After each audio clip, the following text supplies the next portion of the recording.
안녕하세요. 흰수염고래 스포츠입니다. 현재 손흥민을 응원하면서 축구 팬들은 매우 혼란스러워하고 있습니다. 토트넘은 강한데 성적을 못 내고 있는 것인가? 아니면 그냥 약해서 당연한 결과로 13위까지 추락을 한 것인가? 물론 대부분의 적극적인 반응들은 후자에 가깝다고 봐야 합니다. 그리고 어떻게 해서든 긍정적인 부분을 찾고자 하는 흰수염고래는 손흥민의 인터뷰에 주목을 하고자 합니다. 전체적으로 지배한 경기였지만 세밀함이 부족했다. 지난 시즌에도 세트피스에서 2골을 내줬는데 오늘도 세트피스에 실점을 했다. 빅매치에서는 이런 세부적인 부분이 결과를 바꾼다.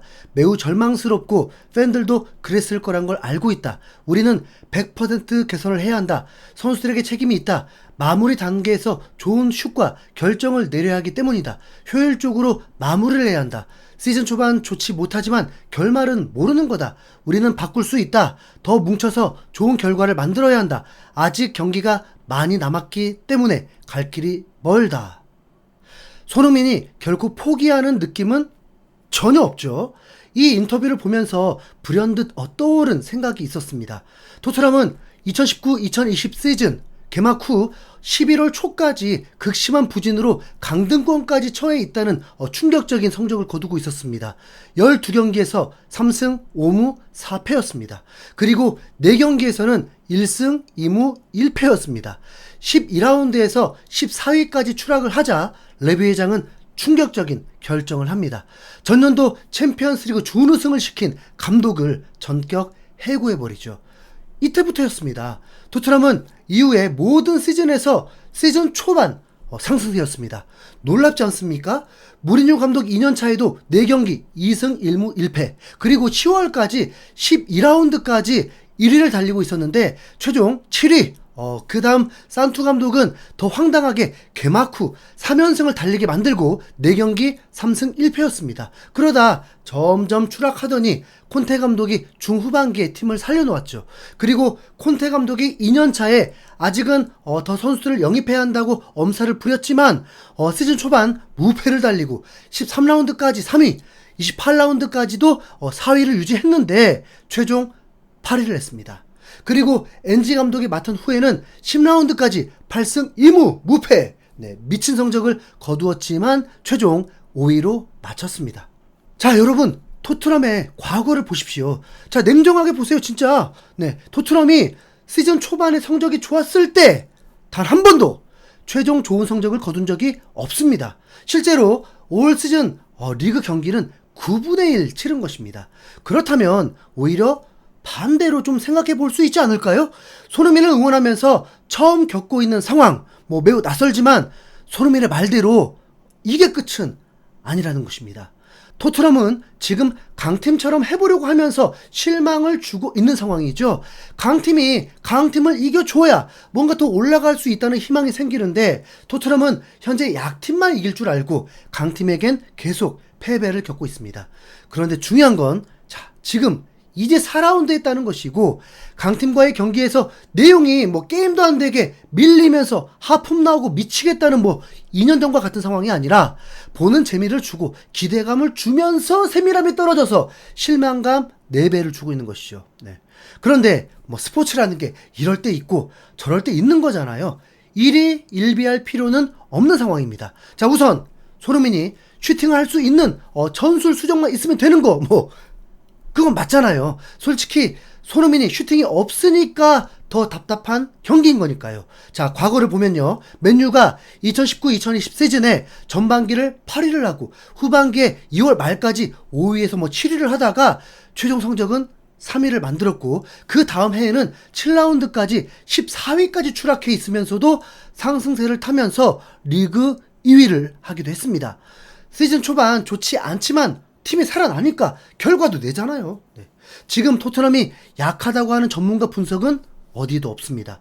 이길 뻔한 경기를 이기지 못했다고 말하고 있는 것이죠. 토트넘이 뉴캐슬과 아스날에게 패배한 것이 솔직히 이변은 아니잖아요. 토트넘이 무패를 달려하는 팀인데 참패를 당한 게 아니지 않습니까? 아스날은 공격에 매우 필요한 핵심 선수가 빠지니까 수비적으로 나서버렸습니다. 본래 수비가 강한 팀인데 강팀이 수비적으로 나왔으니 이거 어떤 팀이 뚫어냅니까? 지난 시즌 아스날이 맨시티를 상대해서 어떤 결과를 냈는지 아실까요? 1승 1무를 기록했고 맨시티에게 2경기 무실점을 해냈습니다. 특히 맨시티 원정에서도 점유율이 27%였습니다. 그 수비진 그대로입니다. 그때 통했다는 걸 다시 시도한 거죠. 오히려 막 서로 골을 넣으려고 난리를 쳐줘야 토트넘도 공간이 열리고 역습도 하고 창의적인 패스도 나올 텐데 버텨버리는데 뭐 어떡해요. 네, 이건 디 애슬레틱에서도 언급한 부분입니다. 이런 결과가 나올 수도 있었던 것입니다. 그래서 제3자였던 게리 네빌은 좋은 경기였다고 평가했습니다. 이 상황에서 디 애슬레틱은 토트넘과 리버풀의 상황을 주목을 했습니다. 디테일한 비교까지는 아니었지만 상황이 비슷했기 때문이죠. 토트넘은 내려앉은 아스날에게 패배했는데 엔지 감독이 아르테타처럼 되어야 하느냐, 리버풀도 내려앉은 팀에게 득점도 못하고 일격을 당하면서 패배했는데 이건 단순한 실수라고 봐야 하느냐.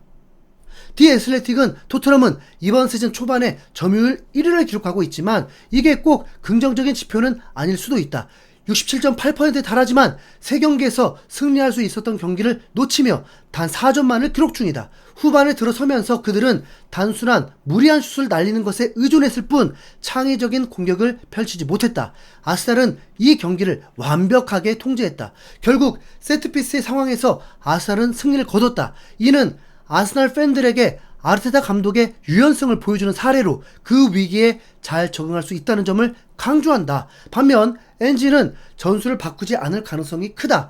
그의 철학은 플랜 B는 더 강한 플랜 A라는 철저한 고집으로 유명하다. 그러나 이런 고집이 꼭 좋은 결과를 가져다 주지는 않는다. 라면서 엔지 감독의 고집에 대해 우려를 삼고 있었습니다. 그리고 리버풀의 패배에 대해서는 리버풀의 경기력은 평소와 달랐다. 팀은 전체적으로 느리고 전반적인 흐름에서 일관성이 없었다. 이 경기가 리버풀에게 단순한 실수일까? 아니면 시즌 내내 지속될 문제의 징조일까?